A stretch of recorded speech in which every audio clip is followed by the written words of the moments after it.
समजून जगाने फेकलेल्या लोखंडात आंध्र प्रदेशातील कलाकारांनी पाहिले शिवरायांचे रूप। 20 टन स्क्रॅप मधून उभी राहिली श्री छत्रपती शिवाजी महाराजांची 21.5 फुटी भव्य मूर्ती।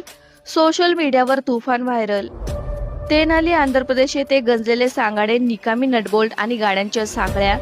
जगाने ज्याला कचरा म्हणून रस्त्यावर फेकले त्याच लोखंडाच्या छाताडावर शिल्पकाराने शिवतेज कोरले आहे।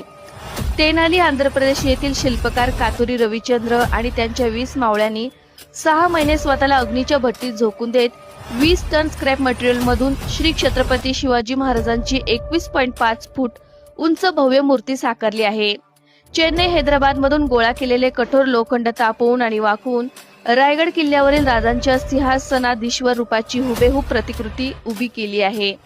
या मूर्तीचे डोळे दिपवणारे रूप पाहून प्रत्येक शिवभक्ताचा ऊर अभिमानाने भरून येत असून डोळ्यात आनंदाश्रू उभे राहत आहे। निर्जीव भंगारातून राजांचा ज्वाज्वल इतिहास जिवंत करणारा हा भावनिक चमत्कार सध्या सोशल मीडियावर तुफान व्हायरल होत आहे।